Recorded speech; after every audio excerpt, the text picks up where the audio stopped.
go. There we go. All right. Ladies and gentlemen, welcome to Our Planet, Our Business. This is an online event that we have put together because we need to talk about our planet and our business and figure out how we can be able to bring those two together and make sure we are focused on people, planet, and profit at the same time. This event is brought to you by the WWF, the World Wildlife Foundation, and I love being able to see my screen, which I can see it, and I hope that you can be able to see it as well. Well, I'm honored today to have a panel of fantastic guests as we talk through what it is we are discussing.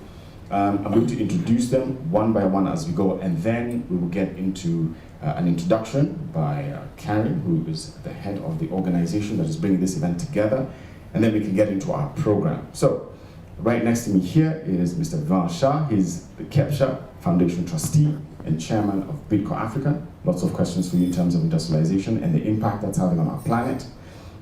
Then we have Karen Boomsma, and she is the one who's been running a lot of sustainable innovations, and she's the director of the Sustainable Inclusive Business Conversation. She's almost put these events together.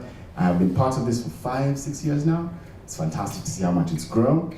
Next to her is Mr. Isaac Owondo. He's a board chair of WWF Kenya and the chairman of NCBA. It's great to have you. It's nice to be in the middle over there. I see the banners right behind you. It looks really good. And right next to him is Ms. Emily Whiter, Public Affairs and Governance Relations Leader at Coca-Cola Central. We'll talk about bottles. No, that's sorry. not Emily. Emily, sorry, I apologize. That's not Emily. You see, this thing is all over the place. My fault. Yes, you're here. Anolda Shun, the head of Sustainable and Community Engagement for Kenya Breweries Limited. We still have a conversation about bottles, do we not? And to see how we can think through what are we going to do about plastic versus glass. At the very end is Julian, Kenyan hip-hop artist and recycling entrepreneur. Indeed, it's true, Emily is going to be joining us online. I believe she's going to be our virtual panelist, and we have questions for all of you as we continue to converse about what sustainable, inclusive business looks like. Karen, do you have a microphone next to you there? I have. I'm not sure whether everyone can hear me, but I have a microphone as well. I will get you a microphone that is well cleaned. I believe there's one somewhere around. Is there one there? Isn't that mic? Alex, do we have a microphone at the front? You're mic'd. I have my sanitizer here. We're insisting on everyone having a sanitizer wherever you are. Yes, give me that microphone, please. I'm going to clean it with my sanitizer really quickly, Karen, before I give it to you. We've all got mics. That's going to work well on the line. I'm not sure we're going to hear it inside the room. Oh, okay. But let's see. Let's give you a microphone. We've done this before a couple of times. We know how it is. I'm sure you don't get sick or don't blame me for it. Thank you very much. Welcome everyone. I would like to do a short introduction. We are hosted by the Kenyan Private Sector Alliance. We run an organization called Sustainable and Inclusive Business. And I'm very happy to be here today with private sector members as well as WWF. And the main reason for that is that I think it shows that we are finally at a stage where we think whether you are an environmental organization or you are a business, we all have the same responsibility. It's not WWF that is going to solve environmental issues. They have shown us why it's important to talk about this and why we have the responsibility. But we are now, in 2020, ready to actually talk together and make a plan on how we're going to do that. It's really time that we rethink our position and our role, because we're just part of nature. We're all one. We're one people, and people influence the planet. People are using nature. Without nature, there's no business, there's no medication, there is no product, there is nothing. So we have to live in harmony with nature. We should only have a positive impact on nature, because then nature has a positive impact on us. This is not a nice thing to do anymore. This is urgent, and we really need to include it in how we do what we do. Whether you're running a business online, whether you have a big factory, it's not about the nice things you do on the side, it's about the impact of your action. So I would urge everyone, just look at your own impact every day. And I'm also not a saint. We were just talking about masks and disposables. So we all have our challenges to really change and think of all our actions and the impact it has on our planet. And for each business, that's different. But to have a green business DNA, that should be the new norm. And then we can build back better. So thank you all for being here. I'm very pleased that we are in one space. We're not different organizations anymore. We're all sharing the same responsibility.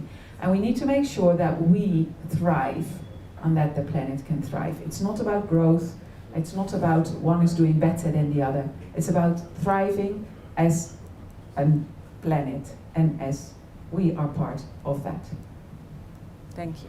Thank you very much, Carrie. That's a powerful conversation. No one expected the COVID pandemic to happen, and we've all done our best to be able to live in a successful manner under the circumstances. But it's true, masks, gloves, PPEs, and everything else have been a real challenge. So we're going to talk about that in depth. But before we go on to our 5-minute screening, I'll also ask Mr. Isaac Owondo, the board chair of WWF, and the Kenya chairman of the NCBA, to give us a few words as to why this is important. I think that I'll paraphrase it for us to think about from a broader perspective that as human beings we are very, very destructive, and we are destroying a lot of the things which technically come free to us from nature. And if we continue in this way, we will probably not be able to gift very much to our children and our grandchildren and our grandchildren's children. And I think that for me, I think that we've come to the tipping point, a point to which we can no longer take nature for granted, and we basically have to begin transforming ourselves and changing the way we interact with nature for the benefit of all humanity. The World Wide Fund for Nature has seen a great degradation in everything, whether it is coral reefs or animals or land degradation. And now that we have a pandemic, we saw a little bit of a resurgence of all of these creatures back into the world. So we're going to talk about how the less humans get involved with the world, the more things seem to work, and how we can improve that situation. But right now, ladies and gentlemen, we're going to go to our next part before we start talking to our panelists in depth. You're going to watch a 5-minute version of the film from the Our Planet website, but it's also on Netflix. It was done in partnership with Netflix and David Attenborough, and it's a fabulous thing. You should watch it. I definitely watched it the second time last night. So let's do this for 5 minutes and then come back and talk about what you are about to see.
Making sure that we have sound for you.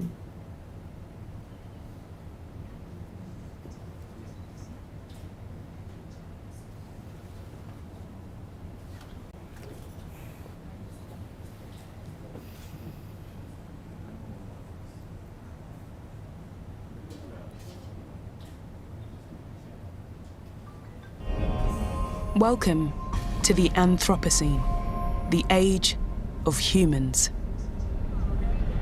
We are now the dominant force of change on the planet. Nature once determined how we survive. Now we determine how nature survives.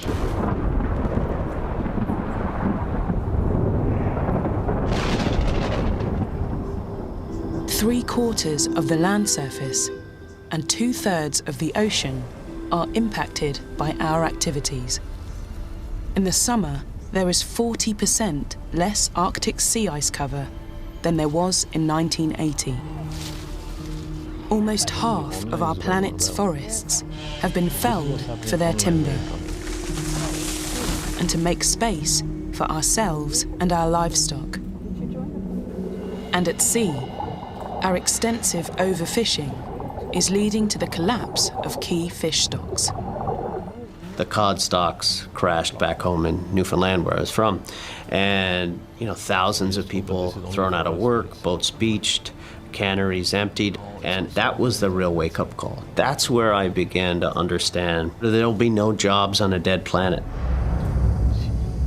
The destruction of our natural world is already costing us trillions of dollars every year. Suddenly, the costs of the age of humans are outweighing the benefits. We are at risk of entering a danger zone where we could trigger irreversible and self-amplifying change which could push the whole planet ultimately away from the desired equilibrium. We are at risk of destabilizing the whole planet. We have just 10 years to drastically alter our path before it will be too late to avoid catastrophic changes to our planet. We need revolutionary speed, right? We need a green revolution, and it needs to happen at the scale and at the speed of the digital and internet and mobile revolution. And what drove the speed and scale of these revolutions? Business. The same force that powered the last period of global change can also power the next. The business sector has no option but to be a force for change. Successful businesses will embrace the clean technologies that now exist. We don't need to hear it. Are we going to run out of wind and sunshine in Texas before we run out of fossil fuels? I'm betting on wind and solar. First and foremost, I'm a businessman, and the original decision was it was a business decision. New ideas and land management strategies will help us protect our biodiversity and feed more people with less land.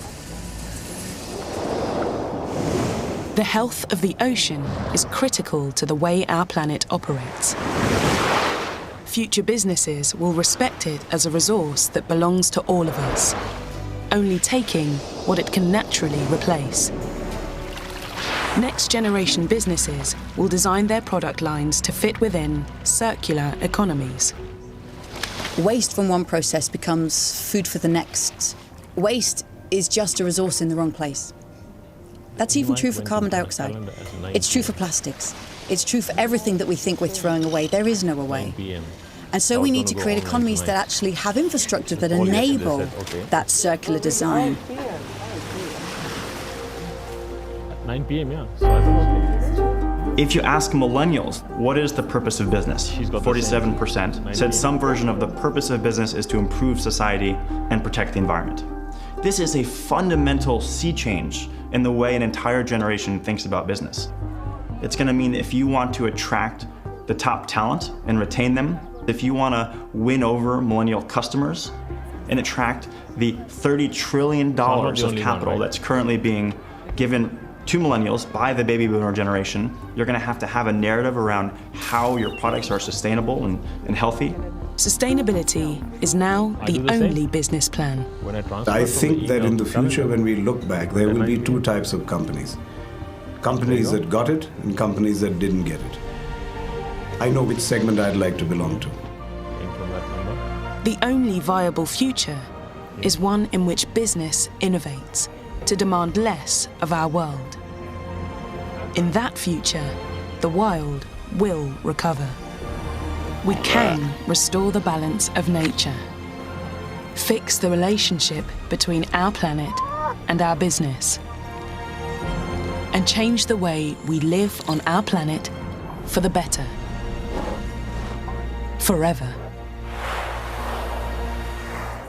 5 seconds, everyone. It went into the link. It was 9 okay. p.m. It's okay.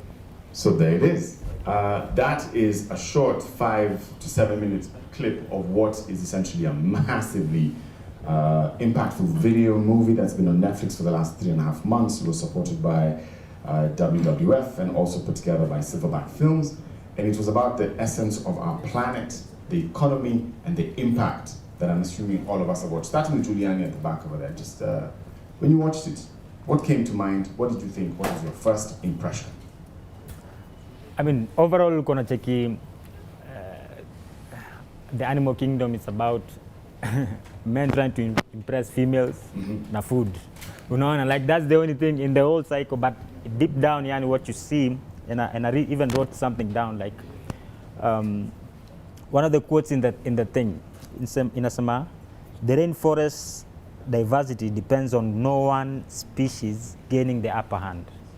And it felt like the human encroachment and human curiosity, which led all of us to be here, is the exact thing that, of course, taking us back. So the human curiosity about always challenging the limits and trying to figure out the way forward. You create vehicles so that you can move faster, aeroplanes so that you can get there faster, and so that you can go up faster. It's the same thing that actually causing us more harm. So we just need, there's nothing wrong with that. We just need to be a little bit intentional. So that's what I got from the whole film. So it's almost like you're saying we're taking 2 steps forward, 5 steps back. Yeah, because umenipata wafu gari sana track sama kila acha nipumzike. But it's like so the solutions business provides, of course they solve one problem, at the same time create 5 more. Yeah, exactly. That's actually a very good summary. Yeah. Anola, what was your when you watched it? A couple of things. A shock, and I say shock because you know when you talk about the moon, and that was one of the greatest achievements, you know, in the last 50 years, and then in the same breath you're saying as much as we've done this amazing thing, we've sent man to the moon, but as humans here on Earth, the destruction that we have done in just 50 years is shocking. So for me it was shock because I think sometimes there's a lot of awareness around the destruction to the environment and what's going on. But I think when you put it into context like that, it sort of brings it all home. And then it sort of makes the case that much more urgent. Because when you look at the next 50 years, you know, we're all hoping to be here 50 years or even leave a better world for our children. But then if that's what we've done in 50 years, you know, it's a bit of a challenge, isn't it? Yep, absolutely. I'm going to skip you, Mr. Awundo, and Karen, come to you, Mr. Shah, and let's ask you, what was your first impression when you watched that? I think it's simple. When we had everything in abundance, we didn't take care of it because we thought, hey, this is available, there's plenty, and then we can do whatever. And then we had very few humans. And now we've got more humans and less abundance in nature. And I think it's important that we take extreme ownership right now.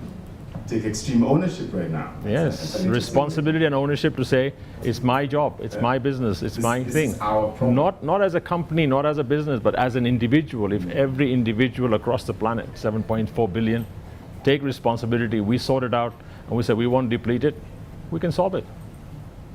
Karen, you've watched this many, many, many times. Still, what is the thing? What's the impression that it leaves you with when you watch it? I see there's this big disconnection between us and resources, between us and nature. Even amongst each other, there's quite a big disconnect. And I find that quite alarming. And I think we need to restore that connection, that we are all in the same web. Beautiful, beautiful biodiversity web. And we are just part of it. We are one species in that whole. So I think we need to change the role we play and really bring that connection back. If this is what I do, what are the consequences on the other end?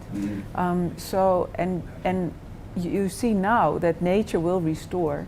It's us that keep on destructing it. So we can do it, and we have the ability. It's also we have to be able to make a mind shift, or have a mind shift that really allows us to change systems. We cannot continue with old values, changing something that's completely different. So if money is going to be the lead as the only value we put on everything, then we're not going to make it. Emily's online. And I want us to reach out to Emily and Alex. We have it? We do? Emily, I don't know if you want to give us your 2 cents. Public Affairs and Government Relations Leader, Coca-Cola Central East Africa and West Africa. On your first impression when you watched the film and how it felt and what it was like to see what the world has become. Emily, you want to go right ahead and speak?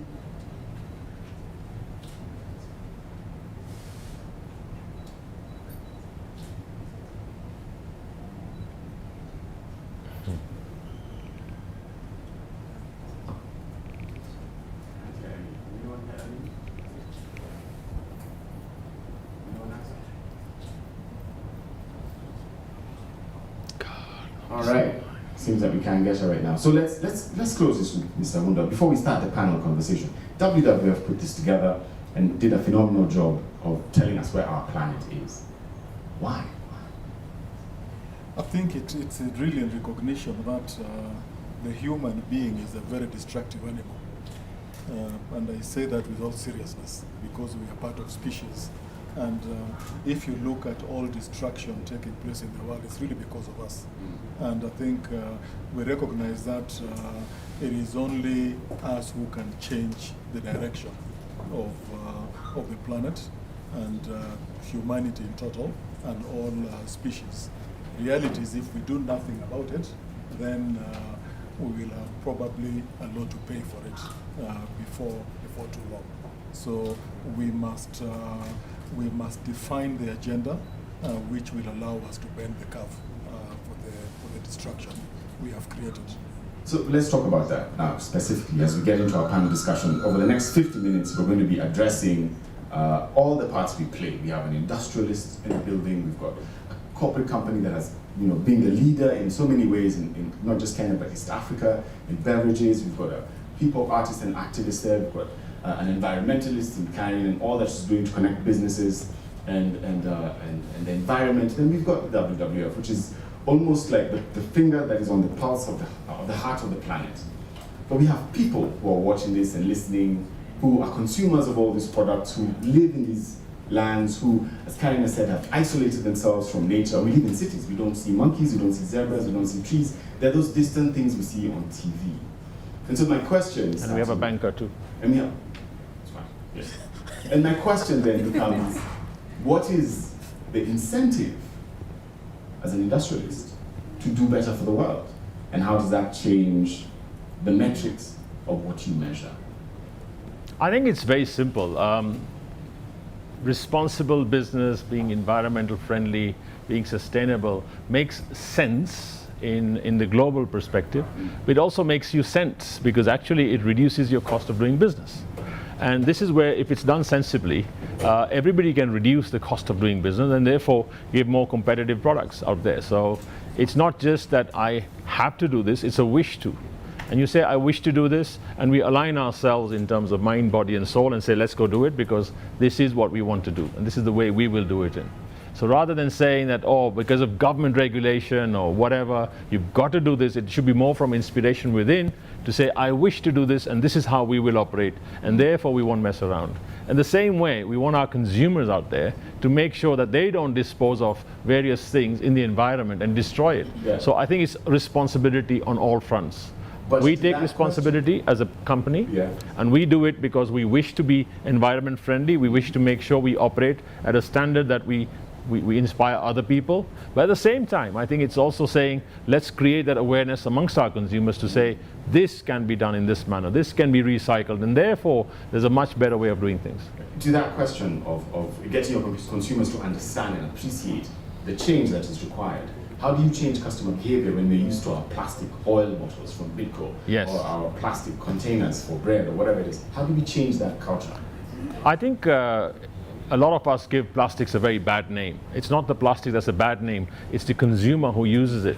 We can recycle it 10 times, 12 times, and we can reuse it is far better than anything else today. So when you look at it from a responsible perspective, what we need to tell people is, do not throw it in the environment, go and recycle it and put it in a bin, and make sure that it gets recycled, because it's a it's a fantastic resource. And I think that's important. So that awareness is important. But again, it's happening in a lot of third world countries. Is it really happening in the first world countries? Is a question mark. The other thing is, I can't do it alone.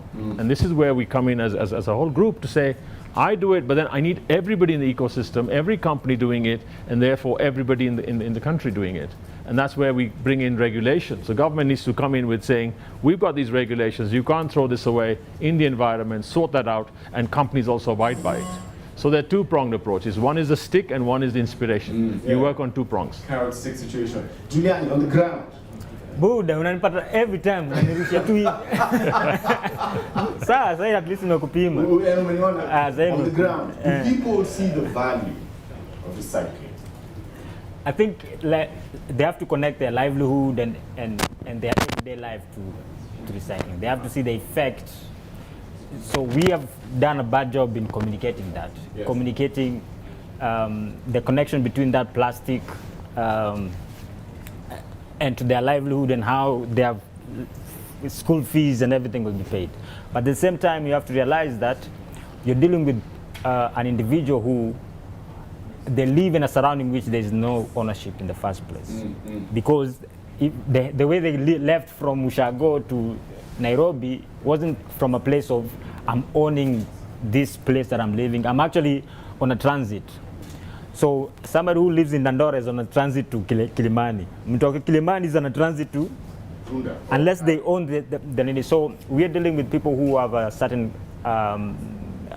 relationship, and we have to connect the relationship between them and their livelihood and what matters to them. So how do we do that? How do we create a relationship between somebody who lives in Dandora and Dandora, even if they're going to be in Kilimani in 2 years? How do we create that partnership? Initially, how we used to do it, that we always talk down on people. Yeah. When we're trying to tell them, you know, chafu, like it's never from a place of actually your health. So you go into the kwa dispensary kununua dawa. It all depends on this, how you handle your waste, for example. Or basically, if we connect it to their day-to-day, that's how we're going to make this happen. Yeah. And for example, us, we do it through Taka Bank. We're trying to say that, e-plastic can be converted into something of value. It can be converted into aunga, it can be converted into livelihood for your children. So that, and if you collect it a certain way, like in Dandora when we were doing the Taka Bank challenge, if you come with a certain number of plastics, we give you unga in return. And they start seeing value. In a place in Dandora, you couldn't even see plastics or any other kind of need. So we have to always connect. I like that. Thank you very much. I see Emily has joined us. Emily, as you prepare, I'm going to come to you with a question about a short video we've watched. But before I get to you, I'm going to ask Ms. Arnolda to explain to me, knowing that water is going to be the next thing we fight over as the largest needed resource on the planet, what's EABL doing about water and its availability? So I think for KBL, water is very key in our business. We use a lot of water to produce some of the brands and the beverages that a lot of people enjoy.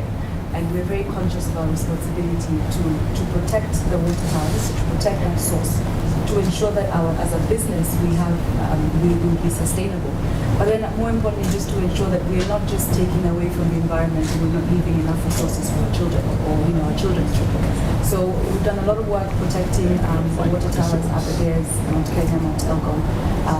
We do a lot of tree planting. I think, in the last decade we've done about 1 million trees, planted 1 million seedlings with an 85% success rate. But I think most importantly now is that ingraining. So what we've done as a business is we've cascaded sustainability to every function. So it's not just the corporate relations team that are, and I like what you said, Riman, about individual ownership.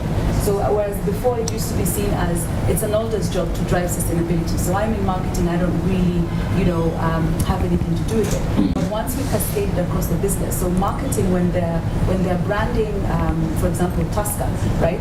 They're now conscious to inform you, and I think we discussed this earlier, inform you that Tusker is made with recycled water, for example.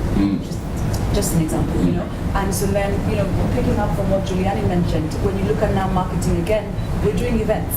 right? And so now marketing, having cascaded sustainability, we did Oktoberfest, huge event last year, and for the we were very intentional about including waste management into the event. So same thing we've been discussing. So when our consumers are coming to an amazing event to enjoy great music, but they're seeing intentional efforts around recycling. So we had a partner, Takataka Solutions, who are working with us.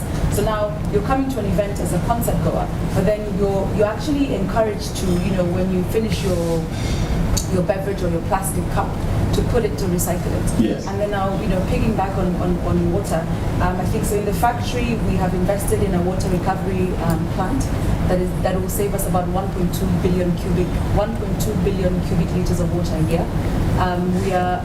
We are working to make sure that we replenish all the water that we use in our operations goes back. So we're intentional about that. But the key thing is it can't just be the guys in the factory who are thinking about saving water. It is the whole business has to be united. The whole supply chain. So that actually is a great segue to my question for Ms. Whiter when you talk about Coca-Cola. They announced in 2018 a program called the World Without Waste Vision. And they're committed to putting 25% of all their PET bottles to be recyclable, and also collect 100% of their cans by 2025. And do you want to speak to us about that story, how it's going, and if you're succeeding, kind of managing, or just it's just a mess? How's it going?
Thank you, Emily, so much for that. That's very comprehensive, and yes, we are going to talk about the pandemic in a bit.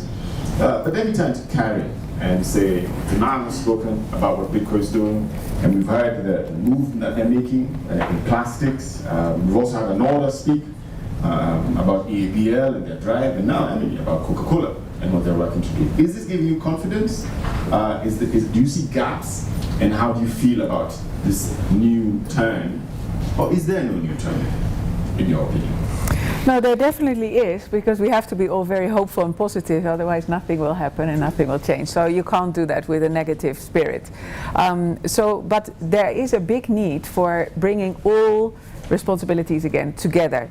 We need also the government. I agree completely with Vimal Shah that it's what we do, but not only what we do, it's also how it's going to be facilitated, and that we need to do collectively. So for instance, in plastics, you can say, okay, don't throw it in the environment, but if we don't have dustbins, or we don't have a sorting at source, or we don't have proper waste management companies, then where does that leave the end consumer, and how do they know? So there's still a long way to go, because what Emily also addresses is not just don't pollute the environment, it's also, and there I see a huge opportunity in the circular economy approach, where you rethink first what we are doing and how we're using resources.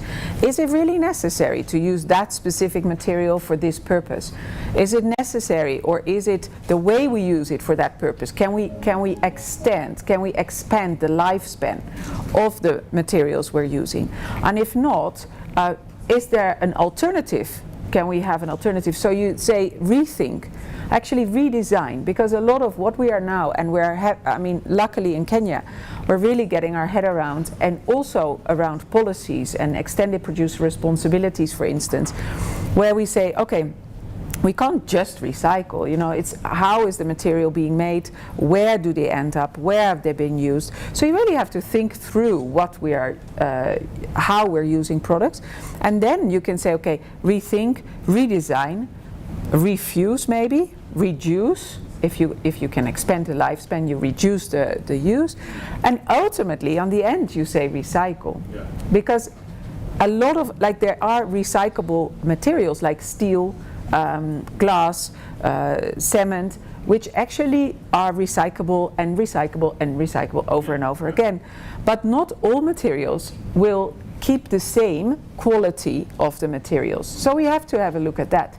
And therefore, improving on PET quality, for instance, for the bottles of Coca-Cola, will allow us to recycle it a couple of times back into food grade quality. And there are opportunities. But again, we need to really rethink, we need to redesign, and then we need to have a system around it, that if we say, okay, ultimately we're going to choose to use this, and we can only recycle it, that the quality is high enough, that the system of collection is in place, and all those kind of things. And I think the hope I have is that we're capable.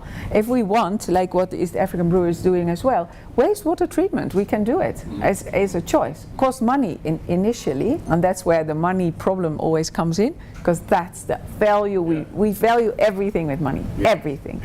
And sometimes we shouldn't. Sometimes we should say, we shouldn't care that this reflects is no money. We need to have an ecosystem where some parts are reflected in value in money and others aren't, but collectively it works as a thriving ecosystem. And I think the circular economy can come in really handy, and it can replace jobs that we then make obsolete. I don't want to talk about circular economy yet. Okay. But that's something we're going to talk about just now. But now I want to come to you, Isaac. And you wear two hats. You're the board chair of WWF, so you obviously see the impact of the work. But also you are the chairman of NCBA, which is a huge financial institution. And then you, as Karen has mentioned, see the impact that finances have been hit by COVID. And now they're still trying to push for more incentive for companies to do world-friendly things. And there's a report that came out, the Living Planet Report, LPR 2020. It's a publication new date. 8 million tons of plastic are leaking into our oceans every year. Now, I just want to mention this. This was before COVID. And during COVID, we are all wearing masks. There are gloves. There's PPE. There's sanitizers come in small plastic bottles, medium-sized plastic bottles, huge plastic bottles. And all these things have been disposed of because everyone is afraid that they have infection rates or something. How now can we even begin, listening to what our panelists have mentioned, can we begin to look at this rationally, but also financially responsibly, and see a long-term plan? What do you think? I think it's an interesting perspective, and I think I'd like to start looking at this from a point Vima raised first of all, around individual responsibility, even before I come back to answer your question. Individual responsibility, because everything starts with ourselves. Because if you choose to dispose, and you dispose in an irresponsible manner, it then creates a problem downstream for somebody else. Now, the problem obviously is twofold. It either creates a problem in that it doesn't get degraded, or it creates a business opportunity for Giuliani, who is ensuring that and deal with them from a recycling perspective. So I think that's the first level of involvement. I think the second level of involvement is around individual companies and the relationship they have with governments. What legal framework do government put in place to ensure that we do the right things? Because these things, unfortunately, are not new, and it's not as if they haven't existed before.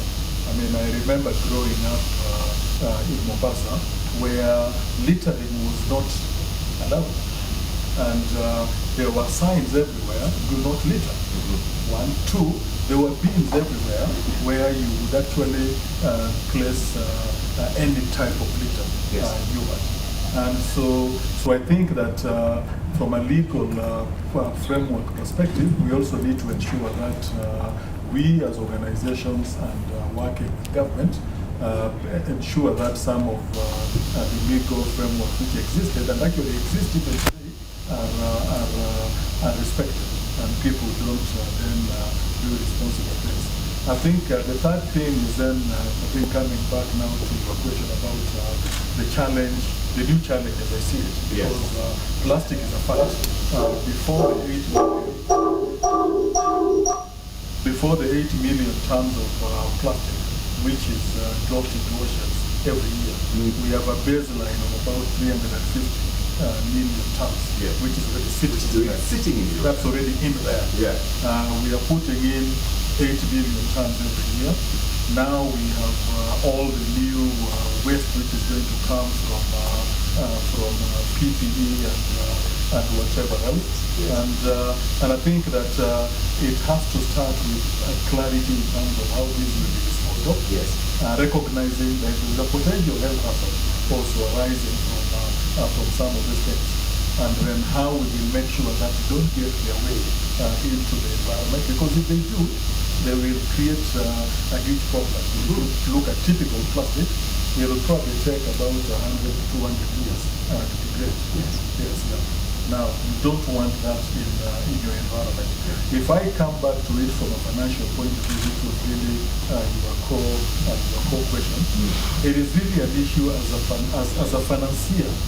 We are beginning to insist in all the relationships we have with our customers, especially if we are lending to them to invest, that environmental issues are taken into account in evaluating any lending proposition, because we feel that if we are lending to them and they are not taking care of the environment, then there is a risk that somewhere down the line they will run into some problem or create a problem which will come back to bite us. So as a principal requirement now for all our lending, there is an environmental assessment which we undertake for every business.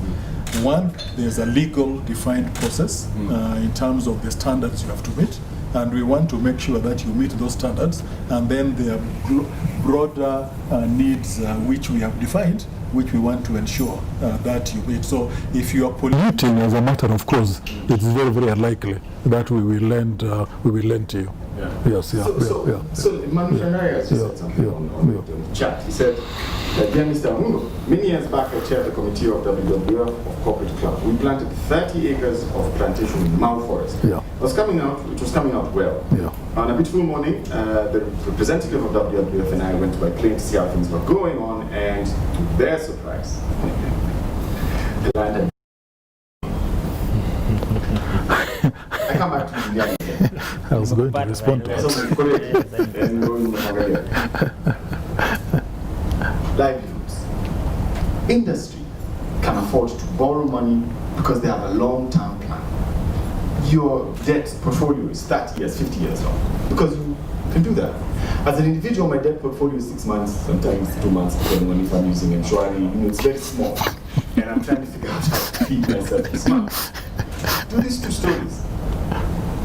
Kuna disconnect. The same mkurugenzi anasema kuhusu wakigrow up kulikuwa na do not litter. Yes. Si ndio? Yes. Sasa ukienda kwa government institution kuna no corruption allowed. Unaona imeandikwa pale kubwa. But does it mean there's still corruption? Yes. Ndio? Yes. So I feel like until mkurugenzi Vimal and Anolda waseme we have to look into all through our value chain. Yes. You know, so from production kwa huo farmer huko to by the time consumer meipata and even after using it. Yes. And then now they don't reduce it to CSR.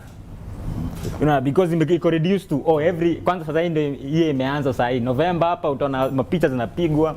Unaona like everybody's trying to do something for the orphans, everybody's trying to do that, but actually your business has solved a problem.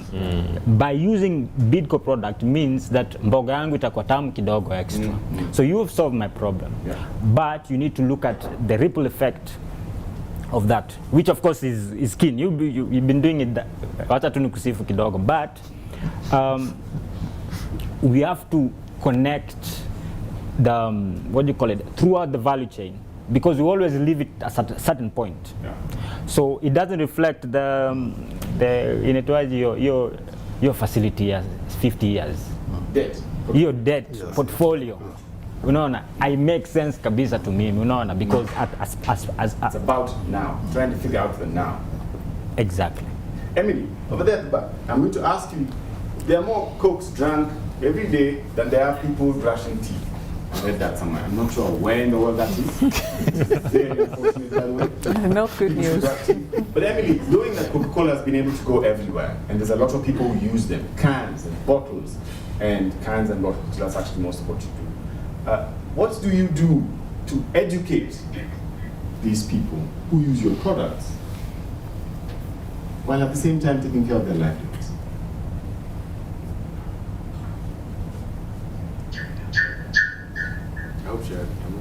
She's speaking. Emily, did you hear my question, or would you like me to repeat? So you're speaking to Emily?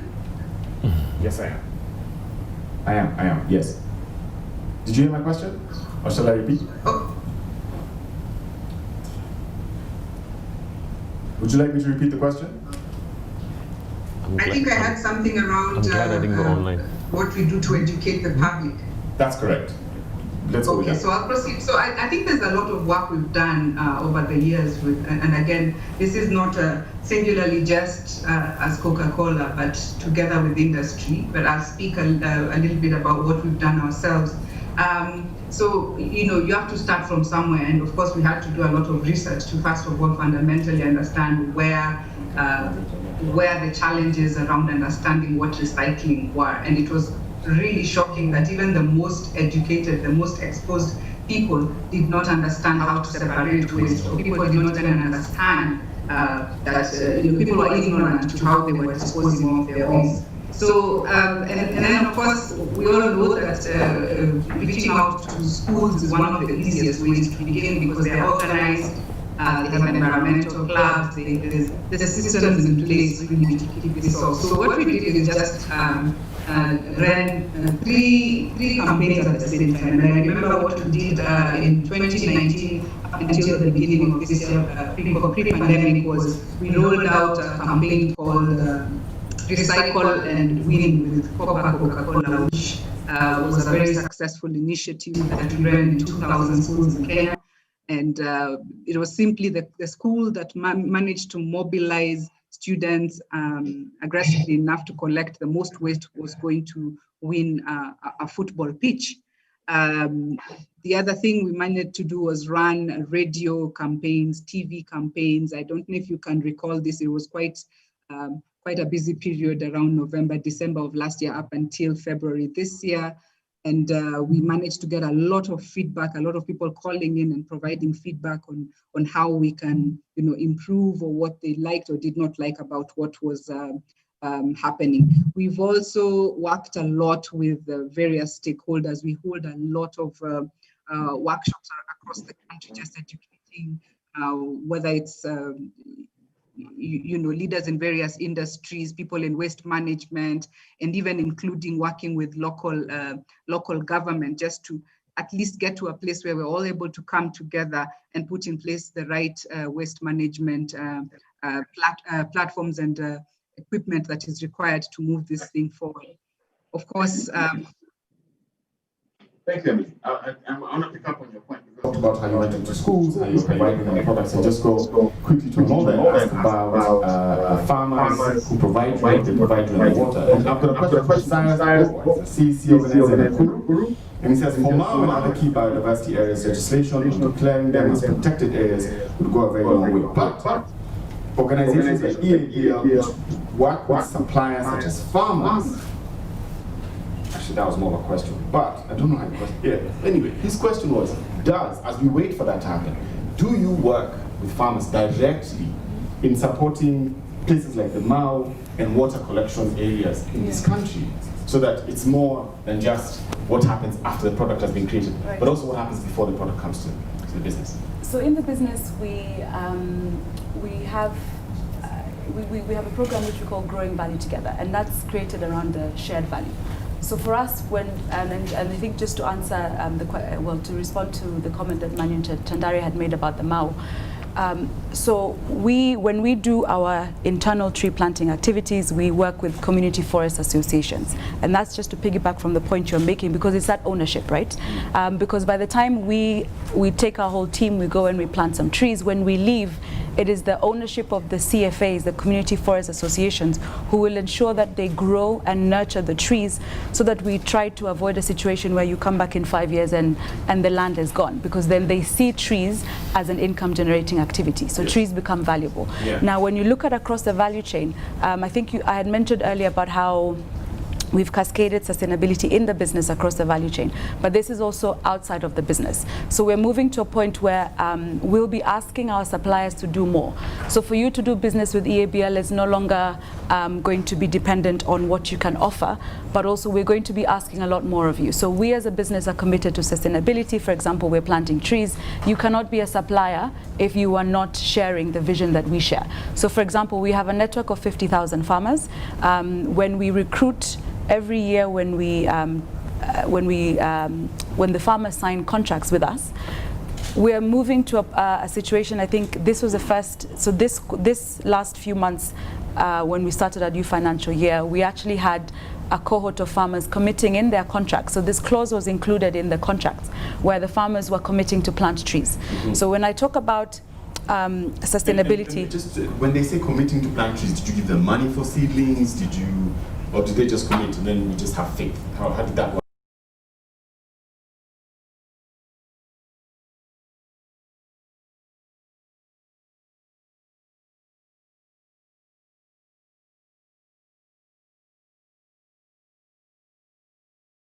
Or as you're executing your, your activities, right? We want you to be cognizant of the fact that we need you to be planting trees. So when we move away from the farmers, 50,000 of them, we're moving to a position where, so legally, our legal teams are now understanding their role to require our suppliers to do more. Yes. We have distributors across the country, and what we've done is we've mapped out all their carbon emission. And we've also mapped out how many trees they need to plant to offset. So again, these are all things that we're identifying. How much carbon are you emitting? How many trees do you need to plant? And then we're moving to a point where we're saying, listen, these are your numbers. So as part of, you're a key partner to KBL, you're a distributor, but you need to ensure that you plant 10,000 trees to offset your carbon emissions. So This is something you're building into your contracts and engagements? That is the plan, yes. So you see, first of all, we have to identify, which is what we've done. So we've mapped out all the carbon emissions and how many trees they need to offset. I'll come back to Juliani again, because I always want you to tell me how things are on the ground. Because we can write policy well. Apparently Kenyans are really good at policy writing. When it comes to implementation of things, it doesn't look right. Yeah. That's good. But you see, if it's in a clause, as a distributor, you have a contract with the business. So you have a contractual requirement to do it? Yes. Come back to Vima. Coca-Cola and EABL, KBL's #1 competition is tea. That's what they're essentially trying to replace. They're not going to say that. I don't work for them, but that's my thought. And tea is drunk with ugali and spinach and meat, and Bidco provides the oil to make that. So you are essentially an essential service to many families that rely on Bidco to eat. But at the same time, you provide the products in plastic. You have been here generationally, and I'm sure you're seeing a 50, 70 year, 100-year plan for your company to still be here. Talk to us about the strategic leadership decisions you're making, so that whoever comes after you and who comes after that person is thinking about the grandchildren of all of us here and the products they'll be using in their homes, and how those impact and affect our society and environment. Thank you very much. I think that's an important question. First and foremost, we've studied the entire value chain and seeing what are the alternatives, what we've got, what we do right now, and how we package it. A long time ago, all these oils were available in tins, right? And then tins were all over. And then came plastics, and plastics became the panacea in terms of saying, wow, that solves all the problems because it's reusable, it's recyclable, plus it's hygienic, and it doesn't break often. It doesn't rust also, and doesn't have a problem there. So that's an issue. I think when it was initial phases, it was being reused by people automatically for water. And you could see a lot of water people reusing it for water and all that stuff. These are the rigid containers. And when you look at that, you could see a huge recycling market. Even if you go to the markets, you'll see there are a lot of used oil containers, yellow, being sold, taken up country for water, until we all get piped water. I think that's one thing. But at the same time, we looked at that recycling, and there's a whole lot of about 7 or 8 industries now collecting these and recycling them already, okay, and making them into new products. Not used back for edible, but used for water or for anything else. So there's a whole recycling industry around it. However, the problem we have in Kenya is, if Giuliani was going to put up an industry just to recycle, the banks in Kenya will not fund that at all. They don't fund it because it's not got a business plan, it doesn't have a customer at the end. It's again based on will you be able to collect or not.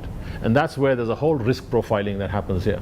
So there is no lending there. Now if that goes back to DFIs or to the financial institutions and says it's a developmental function, the DFIs have also become now more of commercial banks. And there's no real development funding available for anyone. And that's where we need to have this new effort to say, if recycling was to be done, even we are part of Petco. Coca-Cola, Emily knows about this. Petco is part of the PET recycling, and we're all part of it. The point is, there are many industries who want to put up new recycling plants, but they can't get funding. So going solo on a development project where, let's say Giuliani wants to put up a recycling plant for PET and start doing that, they'll say, look, where's your customer, where's your supply, and you've got to get all this sourcing from the market. What if you fail? It's very risky. And that risk profiling is a big problem. So again, in a COVID time right now, industries are being hit very badly. Why? Our competitiveness is being eroded. If you look at the alternatives to whatever you package now, what do you package it in? Even the masks that we wear, could we wear glass masks, right? Could we wear metal masks? No. You got them in plastics. We had to use them, right? And they're better and cheaper. Same thing with all that we are using right now, the PPEs. So it's almost as if we're stuck in this plastic space. It sounds like we're stuck in this plastic space. Yes, but plastic is not a bad thing. The question is how we dispose of it. It's not a bad thing. It's not a bad thing. This whole thing about saying plastic means devil is wrong. And I think you've got to look at it from a perspective, can it be recycled or not? And can we have recycling done in a sustainable manner, in a responsible manner, where it is brought in, sorted at home, put it in, and recycle it, right? And that's very much possible. So there's a second question about thinking forward and how we're going to do this. But then, Karen, let me now bring back the circular economy conversation you had started. And now take all these points. Emily has mentioned what she's doing in schools, engaging 2,000 schools. A school won a football field, fabulous. And Giuliani has talked about, in fact, Giuliani is the starting point. He's talked about where can a local be able to find revenue from it. And others talked about planting trees as a requirement. Well, am I planting trees to make you happy, or am I planting trees because I see the value? You see what I mean? And then now, as well, we talked about the risk profile of Giuliani's trying to build up businesses. And as Vimala said, it's tough to get money from these banks. How do we build a circular economy when the facts are not necessarily stacked up against you, but it's not easy either? How do we do it? No, it's not easy at all, but it's exactly to bring all those elements together. And again, I keep on hammering on that. We need different values. We need a different system. And that you can't build with the current one. You can't do that. We have amazing, we have waste. Waste is not waste until we label it as waste. Waste is just it's a material in the wrong place. So if you have waste from sugarcane and you create briquettes out of it as an alternative for fossil fuel, how is it possible that we say that that's too expensive compared to a tree, while we have a ban on logging? So we have a tremendous issue in this country because we need to increase our forest coverage, and yet a briquette cannot compete with a tree. That boils down to value. And therefore, we really need to change the value sets. We can't always say it's too expensive. It's also what Vimal's saying, why would you not invest in the recycle plant?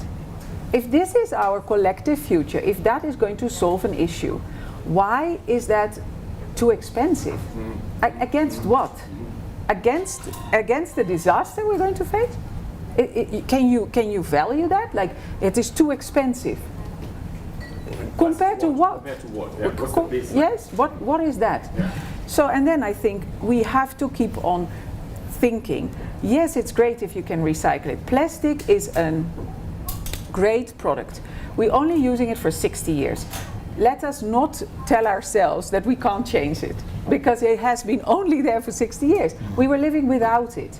Yes, it has improved a lot of things. We are healthier, we can package hygienically, and all those kind of things. We can transport lighter, and so we reduce sometimes on carbon emission. Yeah. And yes, plastic is only a problem if you look at how we manage it. Yes. But not only how we manage it, it's also the choice for, do we really need it now? Yeah. Do we really need it for this product? Do we need it for that? And if so, is the quality high enough? Because again, not everything is recyclable. And also again, what is the choice of a consumer? What choices do I have? I mean, you can say it's my responsibility to not litter, it's my responsibility to recycle, but I didn't ask for pasta in a plastic packaging in the first place. I want a broccoli, I want pasta. I didn't ask for the packaging around it. And that's a different mindset, and that needs to come from businesses as well. Businesses, like, let's face it, we're also like, people saying, oh, all the people in the textile and apparel industry are suffering big time because of COVID. Yeah. And people cannot get paid because H&M is not placing the orders. The question is also, if we want to solve that issue and have everyone in a job, does that implicate that we need to stick to fast fashion? Is that really what we need to do? But what does it require to change the whole system? I think to go back to East African breweries, you have to look at what you can do and what you can do in your value chain and where the impact is. I think procurement, because that's actually what you're talking about. Yeah. Procurement is super easy. Everyone should do it. You just impose your rules upon others, and then only then you can do business with them. So it's a great tool. It's a very powerful tool to just say, listen, suppliers, these are our core values, and we need everyone to comply. So I think it's great. Again, planting trees is one. Growing them, having indigenous, and like, you can grow them in the Mau forest, but if people can't have food on the table by the end of the day in that area, you will never manage it. You have to not plant trees. You have to build a thriving ecosystem in the Mau forest. Probably, if you want to grow trees in Mau forest, you have to actually provide jobs on the other hand. You have to start building schools on the right, and you have to make sure that there's no human-nature conflict at that space. So again, and I just want to highlight something else. If you think about system change, and I'm talking about values, why is it that we don't have, for instance, like water use? In Kenya, we lose a lot of water also just through leaking pipes and all that, and just spilling water. Because once you have access to it, it doesn't really have a value. Yeah. Why are there not credits? Why do I not have credits for so many liters of water?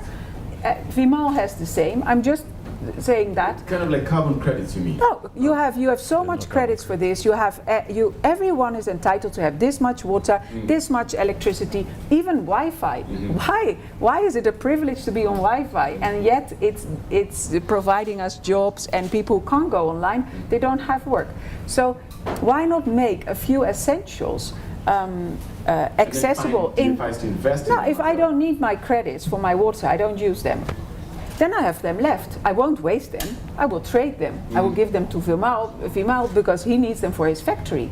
Yeah, I will give them to East African breweries. So we can make a choice of how much do we need and what does that take from the complete society. Yeah. So can we create different value sets? Thank you for that.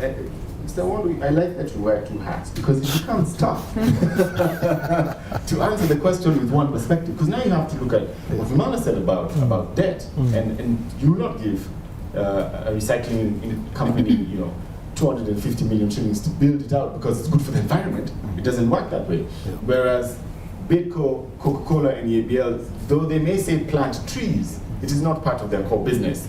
That there are more trees in the world. They still have to do their bottom line. And now, as Karina said, that circular economy is required for this to really hold water. Germany, you've seen in the course of this last week, 2030, if you're selling a car that's purely diesel, they're not going to allow you to do it. I think the UK wants to do the same thing. Companies that are working on, in fact, it was, I believe, Monday when Kenya Power put out the front page news story and they said people are doing solar. And they were complaining, but on social media, everyone is moving to solar. My parents and I are one of those because it's inconsistent, it cannot be relied upon, and all these other things. So my question to you now, based on what you've heard, knowing that first, it's not necessarily profitable to help the planet, necessarily, when it comes to investment especially. But second, the mob, which is 1964, we were 4.1 million Kenyans. Now we're 47 million. Bidco had 10 customers in 1963 based on those numbers. Now they have 10 million customers. So how do we build a society, both as a financier, but also as WWF, that creates environments to support a circular economy, based on those traits you've had? It's a tough question. Take your time. It's tough. Interesting. No, I'm actually not stressed out because I think I want to start with what I consider the easy one. I think that perhaps the notion should be that financiers are not there to give money, but to support business and to support industry. Once they understand what the business is doing and how it is doing it, with all the consequences that business has in the ecosystem we operate in. So I don't agree with Vimal's comment that banks don't finance recycling and things like that, because they do. They probably set some very, very different. They probably set some. They probably set some very, very different benchmarks for those. That's one. Two, they haven't invested in sufficiently understanding the supply chain to ensure that the outcome at the end of it is one which will ensure if they lend, the money will be paid back. Yes. So that's a principle, and that principle doesn't change in whether you are talking about recycling or you are talking about Vimal setting up a factory to produce products for the consumer. The principles are the same. The principles are the same. Okay. So the question is, what's the level of understanding? How is the risk assessed, and how are the outcomes basically assessed? That's the principle of all financing. And otherwise, the scrap metal market is fully financed by the commercial banking center. I know, because we finance at least 4 of them. From an NCBA perspective, which feeds into the steel industry. So so it's a question of understanding. So that, I think, the financing side is one issue. I think if we then seen that in the recycling space, or is it still not? I think it's probably nascent. Requires to be better understood. But I believe that it is going to be dealt with once all the information is put together in a rational manner. Because if you think of the recycling industry, industry, it is very, very, if I look at it in terms of first of all, starts with the home, the distribution, the separation point, then the collection point, then where does it actually end up? And those are the things which anybody who's financing that type of business would need to understand. Yes. So, and tell me now about the WWF angle. I think if I come back to the WWF angle, it's really, for me, I think the critical issue is to look at the partnership frameworks which are there in place, and the power of one, organizations like KEPSA, and two, industries to come together to basically appreciate that the world we live in today requires an investment in our thinking and in our time, and also some financial element on a partnership framework which allows us to begin solving the problems which we see day to day. I think the expectation that government will solve them for me is, I see as a very, very big challenge if we are expecting the government to solve them on their own. And so partnerships which allow us to work together, to change our approach. One, I think Giuliani talked earlier about it's November. We're going to begin seeing a lot of activities which are social in nature to support the lesser fortunate and all that. And I think my view is we need to move away from that social responsibility type thing, or charity type thing, into sustainable social responsibility, in which we are actually we are making investments in things which can grow legs and actually become useful to broader society. I mean, I want to pick up a point which an older nobody can hear. I had to pick up a point an older made around protecting the rainforests as an example, because reliance on water, if you look at rain patterns in this country, they've changed quite considerably. There are a couple of water towers in this country which need to be protected. If we don't do anything about it, my question would be, for both breweries and Coca-Cola, where do you think the water they need to produce a product they produce is going to come from? Not to mention that the people have to choose between Coke and exactly. So it will come to a point where we will all be fighting over water, and everything else will be very irrelevant. That's the new big resource. Okay, so as we come towards, as we're winding up, and I'm hoping our technical team is taking care of the hearing, there's two people I want to add to this conversation very briefly. Emily, I still see you and I have a question for you. But there's Elizabeth Wazuti. She's a young environmentalist and climate activist, founder of Green Generation Initiative and head of campaigns at Daima Coalition for Green Spaces at the Wangari Maathai Foundation. I think we have her online at some place. You do? Oh, here you are. Here. Oh, Fatima. There. You have a question? Please ask. Give her a mic. There's a microphone next to you. Thank you so much.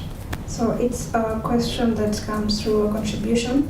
So when I was watching that film, at some point I felt so much hope seeing the plants and animal species around, but it kept me thinking what will happen, because at the end of the day, we may soon lose all those species of plants and animals, and the big question is who is going to end up bearing the burden of having these species lost.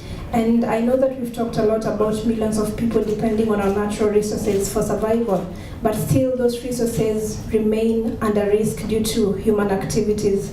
So it clearly shows that if we continue with business as usual, our planet is going to get to a point where it can no longer support life. And of course, it's a challenge to us all, it's a challenge to everyone. And the good thing is that we have shifted the conversation from blaming to talking together to discuss what can we do what can we do to challenge what we are doing right now, and what can we do to change the situation. So it's clear that we need to focus a lot more on where we are placing our money. And I think there has been a lot of conversations about pulling investments out of fossil fuels.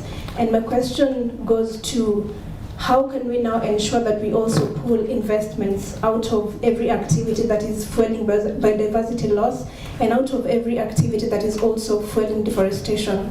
Because we have also mentioned about risks, and while every action involves risk, it's more riskier to refuse to act. So I think we need to discuss and figure out how can we transform our businesses to make investing in nature the new norm. So I would love to maybe get a feedback on that question. How can we make investing in nature the new norm in all our businesses? But let's start with Emily. You heard the question, Emily? Nancy can't hear, can't speak. I don't think Emily can hear us. Okay, so we're going to get back to her. So let's start with Juliana. What do you think? Me, I think overall, Yannick and Yamin may check it to. First of all, you said earlier that is, you mentioned that it is not profitable to help the planet. Sindio, that's how it seems. Sindio, for me, I think we just need a mind shift. A mind shift? In what is value in nini. Because,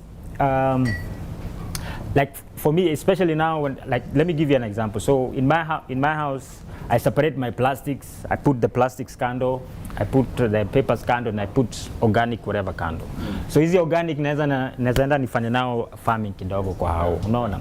And in wider space as an artist, most of the companies that we're trying to reach out to, we tell Yaji, we actually refuse some gigs simply because by saying, oh, do our values around this climate change, or do our values around this is Nangiana?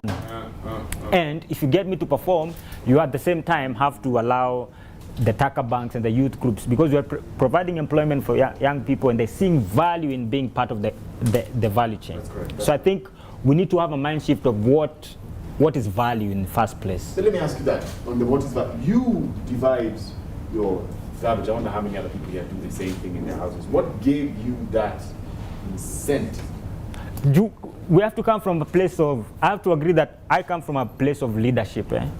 And I can't, because we always say, oh, we need individual responsibility. But I think individual responsibility comes from a place of people who come from a little bit from privilege. So yes. Vimal is from a place of privilege, Nasium from a place of privilege, Kuniliko. So whatever Vimal does, when it comes to how he does his business, the way he even wears his tie or not, it triggers somehow. It's a place of leadership from my point of view. So sometimes we do things not because it makes us cool to do it, or because whatever. It's because it's come with the responsibility. Whoever much is given, much is expected. Yeah, I know that. Just keep going. Yep, I think I agree with him, and I'd like to just go back to a point you made earlier. 2 points. The first one being about whether it's profitable for businesses. I think it is, because if I give you an example of Kenya Breweries, we announced recently a 22 billion shilling investment in renewable energy across 3 sites in Kenya and Uganda. Now that will reduce our carbon emission by 42,000. It will create 900 direct and indirect jobs, and then we'll be able to use solar to provide 1/10 of our power needs. So if you just take the solar angle on its own, it will be profitable for us as a business, because that the solar power, right, will reduce our bills, right? I think already we have, we're very focused on energy efficiencies, and we are actively reducing our bills to KPLC to a point where, and I like, Karen, when you mentioned about briquettes, because as we are thinking about biomass, or moving to biomass in this investment, right, we'll be creating a whole value chain of, I almost want to call it an army of people that will supply the raw material that we need to fuel our biomass boilers. So yes, it can be profitable. And I think going back to what Giuliani said about, it doesn't always have to be an incentive, but as businesses, as Kenya Breweries, as Coca-Cola, we are influential. So despite the fact that I might require my farmer in a contract, or might require him to plant a tree, but that is my responsibility. That is how I influence more people, because I'm at a point where I know what it means to do good and to save the planet. So if I can make my distributors join me, that will mean our planet will be at a much better place, because we're reducing our carbon emission. And I think it's just, if one person can, even from this room, if one person can go home and decide to do like Giuliani and separate their waste, that is one more person, going back to what Vimal said about individual. And that's what we need. Influence is a big thing. Okay, and Isaac, I'm just going to keep going on with you.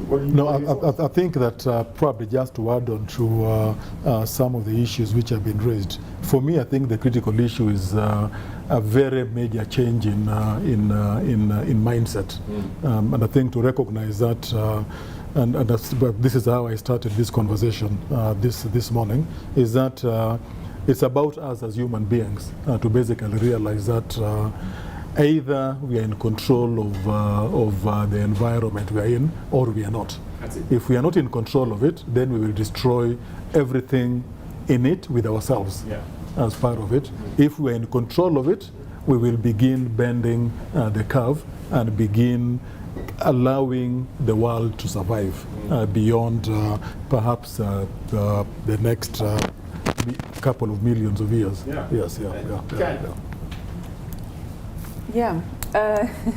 I agree. I mean, it's upon us, so it's us who need to change it. And I think also, not in terms of incentive, but I think we are the next to be extinct. Might not be the elephant, might be us, because we think we're a very special species. But you have seen COVID. Imagine this one being more deadly or more vicious. It's just about how successful a species is, and success is about adaptation to your context. The why are we still here and the dinosaurs not? We had climate change millions of years ago as well, but it was not caused by us. Now we are instrumental in what happens to evolution. We are changing evolution. It's us. So I think the sixth extinction might be us. We think it's not, but this virus is quite successful. It's controlling us. Imagine a slightly different one, and that is called success. In evolution, that's called success. That's the ones that survive and adapt and take over. And so I think that might be enough incentive to think, let's live in harmony with nature, so nature can take care of us with the elephants and with wildlife in it. I think Richard Leakey would always say, like, the rules of conservation apply as much to us as to wildlife. Yeah. So I think that should be an encouragement and a warning, and we have seen it now. We got a warning, but the next virus might be more successful, and so we need to adapt, and the adaptation is in mitigation, those things that don't work. Actually, we need to mitigate and we need to close those gaps, and we're able to do it. But it's what you say. It's between the two ears, and it's about our thoughts towards it. It's I think ultimately we need to change a collective consciousness. We are now, this is our reality, and we think that is what it is. It's factual. It's not. We've done this industrialization. It came across 300 years ago, 200 years ago. We've just started really manifesting it. So it's our current belief system. It's our current collective consciousness. But we can change that. And we can change and choose to change that every day. Wow. Emily White, I'll be coming to you shortly, and Nancy Gedaiga, I'll be coming to you as well. But Vima, thoughts on what I've just been said? What is your opinion on this? Knowing that Donald Trump denied climate change. I think there's something called the reality, the truth. The truth remains the truth. We can put many perspectives to it. I think this just needs to become a mass movement, right?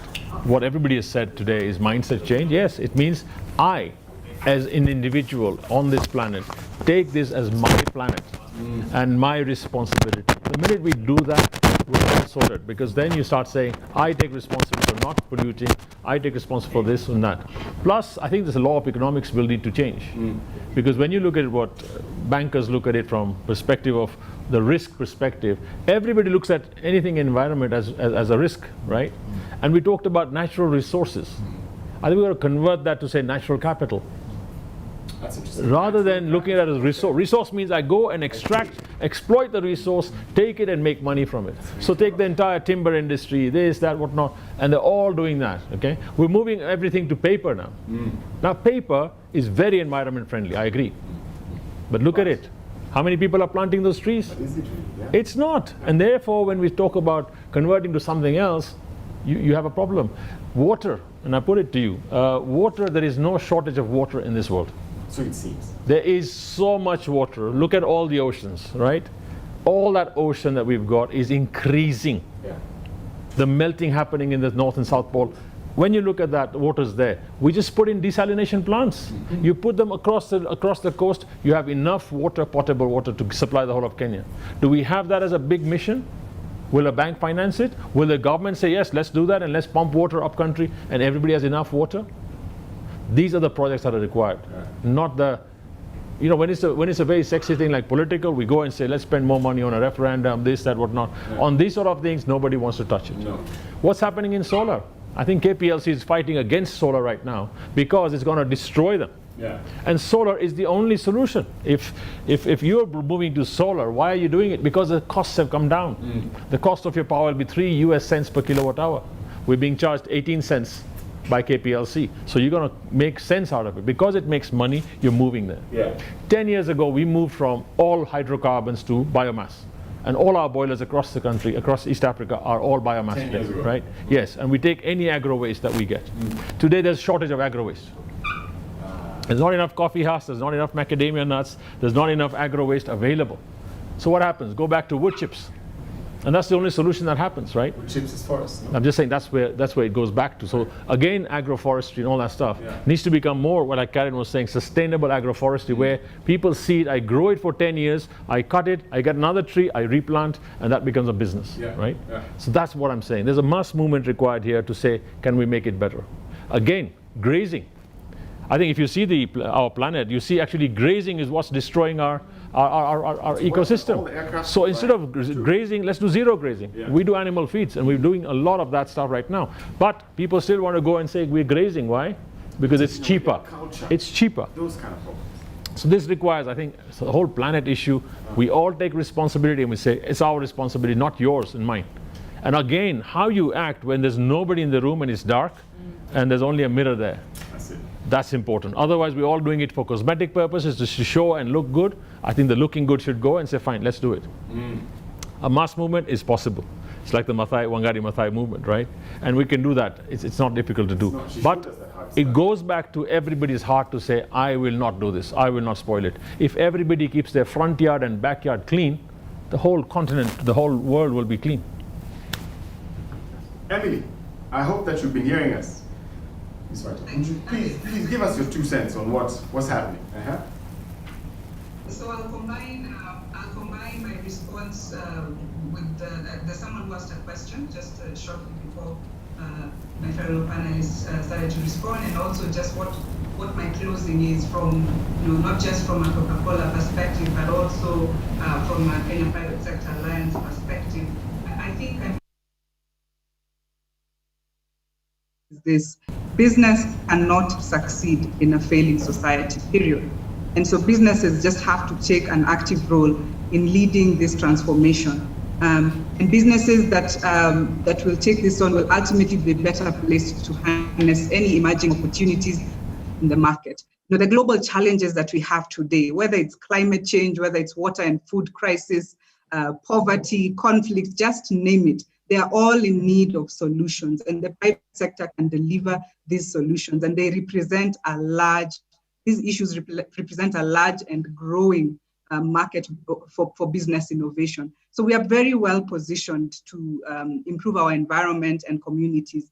If we look just at some of the developing countries in the world, 84% of the GDP, just 84% of the GDP, and 90% of employment sometimes is driven by the private sector. So really, we have a very important role to play. And if there are companies that have not caught on to this and are not thinking about how they will embed environmental and social sustainability within their businesses, they're not going to be around in the next 50 years. And there is a growing body of evidence for indicating that sustainability factors influence financial returns, and they present an opportunity to drive long-term growth for whatever industry or business that you are in.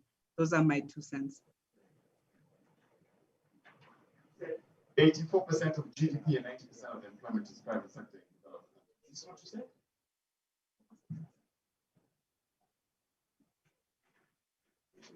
That would have been an interesting one to just be clear about. Nancy Githaiga is the head of conservation programs, and she has some perspectives. Nancy, are you with us? Yes, I am. I've been trying to join. I hope you can hear me. Yes, I can hear you. Please go ahead. Give us. Yeah, thank you. I'll just pick from.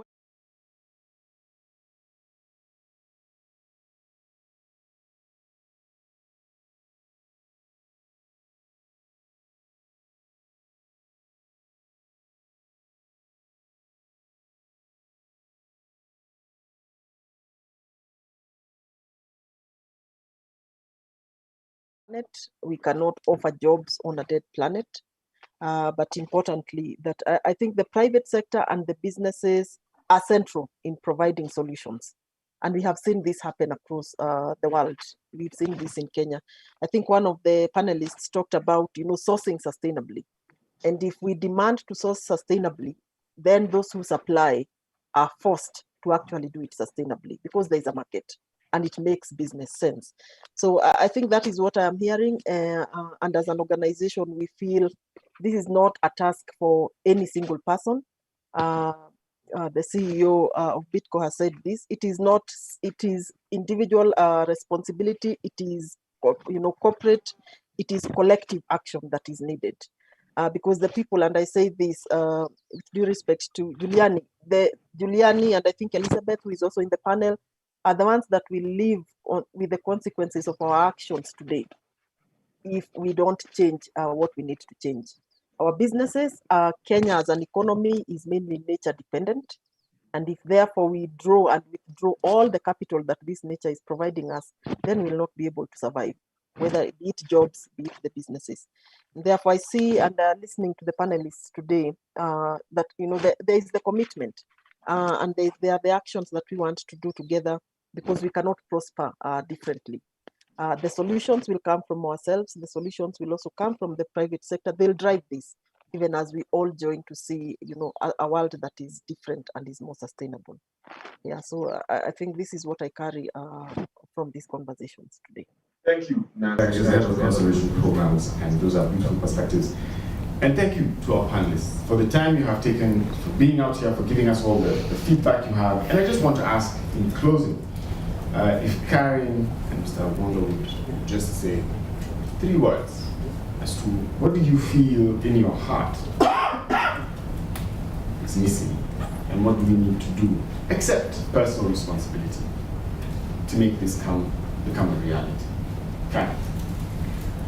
I think we need creativity, imagination, because if you imagine, you can create, and I think we need connection. To add on to Karen's points, we need to collaborate much more deliberately, as opposed to collaborating when we only must. And thank you very much to everyone who has participated on Facebook, on YouTube, and our panelists on Zoom. Thank you, Emily. Thank you, Nancy, for being there. We appreciate everyone who's coming to the Zoom call, and we know there's going to be videos out later if you want to look at this. But big shout outs to Juliani for making the time to be here, to Anoda, thank you for the point of view of EBL, and all the things that you're doing. I really appreciate you, Mr. Shah, for bringing yourself here. It's nice to be able to see that BITCO has been, very much in the forefront, both in KEPSA Foundation, but also in your company.